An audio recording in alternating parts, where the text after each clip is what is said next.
جو ہے اگر ملا کے کھایا جائے تو پھر تو اور ہی مزہ آتا ہے. ہاں ہاں، وہ ہمارے کئی فین ہیں جو ہمیں مونگ پھلی بھجوانے کا جو ہے وہ کہتے ہیں، ایڈریس مانگتے ہیں، ہم ان کو نہیں دیتے کہ بعد میں کھائے گا کون، کیونکہ وہ بوریوں کے حساب سے بھجوانے کی بات کرتے ہیں. بالکل صحیح. تو یہ جو خان صاحب پھر بار بار دھمکیاں دیتے ہیں اور ان کے لہجے کی آنچ بڑھتی جا رہی ہے، لوگ کہتے ہیں کہ جی اس کا سبب ان کی جو عوامی حمایت ہے وہ کم نہیں ہو رہی اور وہ بڑا پریشر ہے ادارے پر اس کا. میں تو اس کو ڈیسپریشن سے تعبیر کرتا ہوں. اور جب خان صاحب نے خود یہ کہہ دیا کہ ہاں ہاں جب نیا آرمی چیف آئے گا تو اس کو مؤخر بھی کیا جا سکتا ہے، تو انہوں نے تو خود مان لیا کہ جی اس کا مطلب ہے کہ نومبر سے پہلے ان کو انتخابات نہیں مل رہے. اب جب نیا چیف آئے گا پھر کیا اس کے بعد کہانی ہوگی، وہ تو پھر بات کی بات ہے.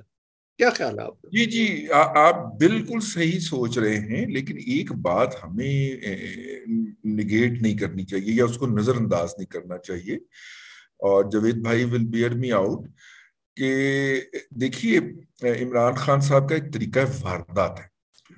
وہ ایک جو ہے وہ ویب سائٹس انہوں نے کھول رکھی ہیں. جیسے مجھے ایک ویب سائٹ ابھی آپ کے پروگرام میں آنے سے پہلے ریفر ہوئی اور میری قریبی عزیزہ کی طرف سے، اور وہ بڑی مطلب اس بات پہ پریشان تھیں کہ حکومت جو ہے اس نے یہاں پہ مردوں کی مردوں سے شادی جو ہے وہ اجازت دینے کا قانون بنا دیا ہے.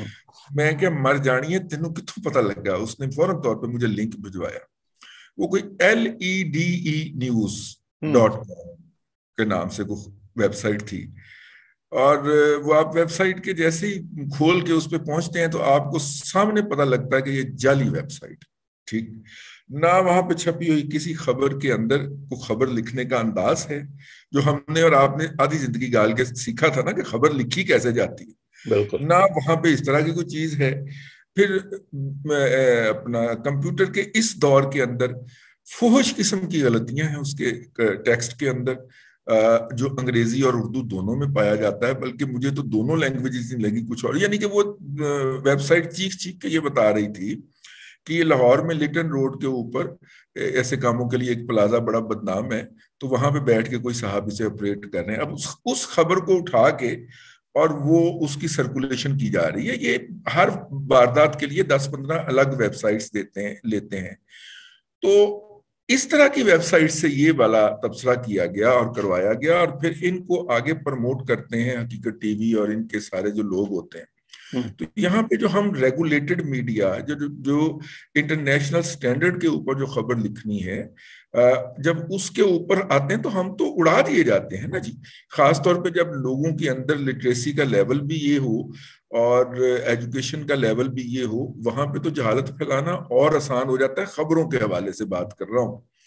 اب جب وہ خبریں جو ہیں وہ لوگوں تک پہنچیں گی اور ان کی ذہن سازی کی جائے گی، اور لوگ اتنے جذباتی ہوں گے کہ وہ جو 1 منٹ کی کال تھی اس میں میری عزیزہ نے کچھ 200 گال کڈی ہے. ٹھیک ہے، یعنی وہ اتنی جذباتی ہوئی تھی. پھر میں نے انہیں میرا مطلب ہے کہ سمجھایا کہ یہ خبر جعلی ہے اور اصل میں ایشو یہ ہے. اور آپ نے ان کو یہ یاد نہیں کرایا کہ یہ بل تو انٹروڈیوس پی ٹی آئی کے اپنے دور میں ہوا تھا؟ نہیں، میں نے انہیں وہ تاریخ بتا دی نا. میں نے کہا پچھلی دفعہ جب عمران خان صاحب آئے تھے تو انہوں نے ختم نبوت والا ایشو اچھالا تھا. ٹھیک ہے، اس کے اوپر میں آپ کو اپنا ایک خود ساختہ جوک بھی سناؤں گا. ٹھیک ہے، وہ جو تھا وہ ایشو تھا ان کا ختم نبوت والا. اور پھر جو تھے وہ ختم نبوت کے مجاہد بن کے الیکشن لڑا تھا شیخ رشید نے اور عمران خان دونوں نے. ٹھیک ہے، تو میں نے کہا اس دفعہ آپ مجھے بتائیے گا کہ یہ بھلا کیا بن کے الیکشن لڑیں گے؟ زیادہ ٹرانسجینڈر والا بل ہے، اس کے اندر سے یہ کیا اپنے لیے کردار جو ہے وہ منتخب کریں گے؟ تو کچھ خدا کا خوف کریں، اس طرح الزام نہ لگائیں اور اس طرح کی باتیں نہ کریں. اور اوریا مقبول جان صاحب جو ہیں ان کی تمام تر احترام پیش نظر، لیکن وہ بل میں سے وہ چیزیں برآمد کر رہے ہیں جو ہیں ہی نہیں. لیکن مسئلہ یہ ہے کہ ہم کتنے لوگوں کو یہ بات سمجھا سکتے ہیں جبکہ وہ مطلب کہ ہزاروں لوگ بیٹھے ہوئے ہیں اور لوگوں کو سوشل میڈیائی بمبارڈمنٹ کر رہے ہیں. اور پاکستان کے اندر جس طرح کے جو ریگولیٹڈ میڈیا ہے اس کی سرکولیشن کا جو حال ہے، ایسی صورت کے اندر وہ لوگ زیادہ امپیکٹ کریٹ کر لیتے ہیں. اور خان صاحب خود فیول کرتے ہیں اس سارے جو پورا جگرناٹ ہے ان کا. ہاں آج کل سنا ہے بشرا بی بی کر رہی ہے. جی جاوید بھائی. ہاں ایک تو یہ جو چلی جناب یہ جس بل کی آپ بات کر رہے ہیں یہ شروع ہی سے غلط چل رہی ہے. ایک تو فیک نیوز ہوتی ہے, فیک نیوز کی بھی اس کے اندر انتہا کی ہوئی ہے. پہلی بات یہ کر رہی ہے کہ جناب وہ نیشنل اسمبلی کے اندر یہ بل پاس ہو گیا. اب جناب پچھلے 1.5 مہینے سے نیشنل اسمبلی کا اجلاس ہی نہیں ہوا. یہ بات انیشیٹ کہاں سے ہو رہی ہے؟ سینٹ کے اندر ایک کوسچن آتا ہے, وہ کوسچن کے اندر وہ کوسچن بھی اس سے ریلیٹڈ نہیں ہے. اس میں یہ بات پوچھی جا رہی ہے کہ نادرا کے اندر شناختی کارڈ کے اندر کچھ مردوں نے پتہ نہیں 2500 مردوں نے اپنا جو جنس کا کھانا ہے انہوں نے کہا ہے کہ ہمارا جنس کے کھانے میں ٹرانسویسٹائٹ لکھ دیا جائے. یہ کوسچن ہم 20 سال ہو گئے ہیں یہ نیشنل اسمبلی سینٹ کو کرتے ہوئے. کوسچن اس قسم کے آتے رہتے ہیں, اس کے اندر پوچھے جاتے ہیں, اس کے اوپر جواب دے دیا جاتا ہے. اب جناب یہ بات کسی نے سوشل میڈیا پہ ڈال دی کہ یہ بل جو ہے انہوں نے پاس کر دیا. اب بغیر سوچے سمجھے اس کے اوپر تب سے تجزیے اور جناب اس سے آگے چیزیں بھی جوڑ دی گئی کہ اس کو وہ لواطت پسندی پتہ نہیں کیا کیا اس قسم کے آگے کہانیاں بنا دی گئی کہ اس کو فروغ دیا جا رہا ہے. اب مزے کی بات یہ ہے کہ یہ بل جس وقت پیش ہوا تھا, اب وہ بندہ ان سے پوچھے, وہ کہتے ہیں کہ جی 3 بندوں نے مخالفت کی تھی, باقیوں نے نہیں کی تھی. اب وہ ہے ٹرانسویسٹائٹ کے جو ہیں یہ جو ان کے حقوق سے ریلیٹڈ ایک یہ بل تھا. اس کی اتنی غلط تشریح کی جا رہی ہے. کسی نے یہ جتنے بھی ماشاءاللہ سے کی بورڈ واریئرز ہیں اس بل کے مندرجات نہیں پڑھے, اس کے شک نہیں پڑھی, اس کے سٹیٹمنٹس آف آبجیکٹیوز نہیں پڑھے کہ وہ بل ہے کیا. نہ جی آپ نے تبصرہ ضرور فرمانا ہے کہ کرنا ہے کہ یہ بل ہے, یہ بل جناب انہوں نے پیش کر دیا اور آگے وہ چاہتے کیا ہیں. میں ایک بات رضی دادا صاحب یہاں آپ ان کو کریڈٹ ضرور دوں گا کہ ایک چیز ہوتی نہیں. وہ ایک زمانے میں وہ ہٹلر کے زمانے سے وہ پروپیگنڈا نہیں شروع ہوا تھا کہ وہ جناب ایسی ایک بات کو اتنا وہ کر دو کہ جناب اس کے اوپر تشریح تفسیر اور ہر کوئی ایسے دہل کے رہ جائے. اب جو اس دور کے اندر خان صاحب کو یہ کریڈٹ جاتا ہے کہ وہ ایک بات کو اس طریقے سے انیشیٹ کر دیتے ہیں اور آگے جیسے آپ نے کہا اس قسم کی ویب سائٹ اور وہ جو بیٹھے ہیں صاحبان وہ اس کو اتنی اس کو پھیلا دیتے ہیں, سپریڈ کر دیتے ہیں, وہ سچ لگنے لگ جاتا ہے اور وہ ایسے لگتا ہے کہ واقعی ایسی چیزیں ہیں. اچھا اس میں ایک چیز خان صاحب ان کے اوپر تھوڑا سا رحم کر لیں, جو یوتھ کو اور ان کو یہ جو چیزیں سکھا رہے ہیں ان کو کہ تھوڑا سا پڑھ بھی لیں کہ اس کے اندر ہے کیا, پھر تاکہ اگر وہ آگے چیز بتائیں. اگر انہوں نے خان صاحب کے سوشل میڈیا پیجز اور واٹس ایپ کے علاوہ کچھ پڑھنا شروع کر دیا تو انقلاب کیسے آئے گا؟ جب کیسے آ جائے گا, مشکل ہو جائے گی. ایک ویسے کیا ہوتا ہے کہ ان کو تھوڑا سا نا جو پی ایم ایل این اور پیپلز پارٹی کو بھی اب اپنے سوشل میڈیا اور دوسرے جو ہیں وہاں ان کو بھی اپنی یوتھ جیالے مت والے انہیں بھی تھوڑا سا آگے لے جائیں, انہیں بھی سکھائیں کہ او اللہ کے بندو دیکھو وہ کیا ہوتا ہے, وہ کیا کہتے ہیں کہ وہ ایک تو میلہ لوٹ گئے, وہ یہ آپ جو ہے نا پیچھے ہی رہ جاتے ہیں, وہ کہاں سے کہاں بات پہنچا دیتے ہیں تو یہاں سے کوئی جواب ہی نہیں آ رہا ہوتا. یہ چیزیں ہیں سر. یہ بات بالکل صحیح ہے. تو تھوڑا سا واپس آتے ہیں خان صاحب پہ. خان صاحب جہاں اور چیزیں فیول کرتے ہیں اپنے سوشل میڈیا کو, ایک اب انہوں نے وکٹم کارڈ بھی پلے کرنا شروع کر دیا ہے. کبھی وہ کہتے ہیں مجھے دیوار میں چننے کی سازش ہو رہی ہے, کبھی کہتے ہیں مجھے قتل کیا جا سکتا ہے. تو آپ کو واقعی لگتا ہے کہ -1 جو ہے یہ کوئی سیریس ایفرٹ ہے؟ کیونکہ مجھے تو خان صاحب کے بغیر پی ٹی آئی کہیں نظر ہی نہیں آتی. اگر آپ کو یہ بات, اگر آپ مجھے اجازت دیں اور اس کا برا نہ منائیں تو میں عرض کر دوں کہ مجھے تو خان صاحب کے ساتھ بھی پی ٹی آئی کہیں نظر نہیں آتی. وہ تو اللہ بھلا کرے جو ہے وہ فیض کے چشمے جو رواں ہوئے ہیں, نجف حمید صاحب کے جو بھائی ہیں چھوٹے, انہوں نے جو حرکت کی ہے یہ سارا اس کے لیے اپنے آپ کو, اور اب بھی شک یہی ہے یا سننے میں یہی آ رہا ہے کہ اب بھی بڑکوں کے پیچھے وہی ہیں. وہ میرا مطلب ہے کہ دیکھیے خان صاحب نے ایک طریقے سے یہ سارا کچھ حاصل کیا جب آپ کو ایک طریقے سے کوئی اچیومنٹ ہو جاتی ہے تو پھر آپ کسی دوسرے راستے کو اپنانے کے لیے اپنے آپ کو تیار نہیں کر پاتے. اسی تھریٹ سے، گالم گلوچ سے، دوسروں کی کردار کشی سے یہ جعلی خبریں پھیلا کر وہ وزارت عظمیٰ تک پہنچے. مثلا آج میں نے مجھے یاد دلایا گیا، پھر میں نے اس پہ ٹویٹ بھی کی کہ آپ دیکھیے اس وقت جب الیکشن تھے 2018 کے تو کتنا بڑا تھا کہ جناب نواز شریف صاحب کی فیکٹریوں میں سے را کے ایجنٹ جو تھے وہ پکڑے. ٹھیک ہے، اچھا وہ میں اس کی بیک گراؤنڈ بتا بھی چکا ہوں متعدد پروگراموں میں، آج آپ کو بھی عرض کر دیتا ہوں. بیسیکلی ہمارے ہاں یہ جو ملز چل رہی ہیں، شوگر ملز، ان کی اپ گریڈیشن چاہیے اب ہمیں، کیونکہ اپنا تو سارا ہم پہلے ایچ ایم سی میں بناتے تھے، وہ بھی بند کر دیا ہم نے. اتفاق فاؤنڈری بناتی تھی شوگر مل، وہ بھی بند کر دی ہے. اور پھر ان دی مین وائل نئی ٹیکنالوجی آ گئی تو ہمیں چیپسٹ ٹیکنالوجی مل رہی تھی انڈیا سے. تو ہم نے انڈینز کو جا کے قائل کیا، انہوں نے کہا جی ہم نے آپ کے ملک نہیں آنا، وہاں پہ دھماکے ہوتے ہیں. لیکن ہمارے بزنس مین نے قائل کیا اور وہ لوگ یہاں پہ آئے اور وہ بگاس سے بجلی اور وہ گیس وغیرہ بنانے کے پروجیکٹ پہ انہوں نے کام کیا. اور سب سے پہلے کام انہوں نے جہانگیر ترین کی فیکٹری میں کیا. جب تک وہ جہانگیر ترین صاحب کی مل میں تھے اس وقت تک وہ انڈین ایکسپرٹ تھے. جیسے ہی وہ حمزہ شہباز کی مل کی طرف چلے ابھی، ٹھیک ہے، اور میں آپ کو یہ بھی بتاؤں کہ انفارمیشن کس نے لیک کی تھی. ان کی پاکستان میں سٹے کے لیے وہ ایک جو ہے وہ ادارہ تو آپ کو پتا ایک ہی ہے، ان کے ہاں کلیئرنس کے لیے جاتا ہے نا کہ یہ جناب یہ یہاں پہ اتنے ماہ سے سٹے کیے ہوئے ہیں اور اب یہ اتنے ماہ فردر سٹے کریں گے تو آپ ذرا اس کو کلیئر کر دیجئے. تو انہوں نے کلیئر تو کر دیا لیکن ساتھ میں انہوں نے ایک کاپی اٹھا کے تو وہ دے دی کہیں پہ.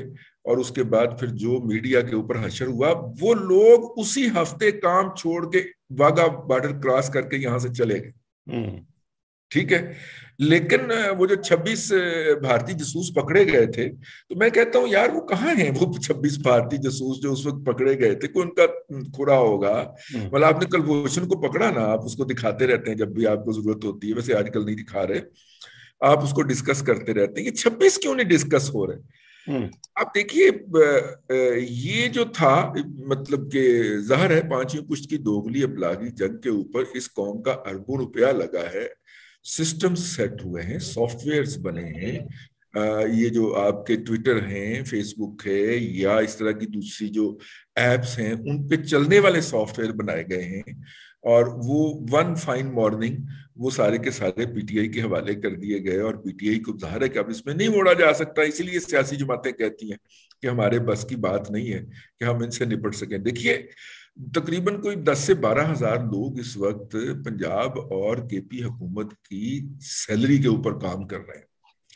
ابھی 1300 تو انہوں نے پچھلے 1350 تو انہوں نے کے پی نے پچھلے دنوں انڈکٹ کیے ہیں، لیکن اس سے پہلے جو کام کر رہے ہیں ایک محتاط گیسٹیمیٹ کے مطابق ان کی تعداد کوئی 12,000 کے قریب ہو گئی ہے اب.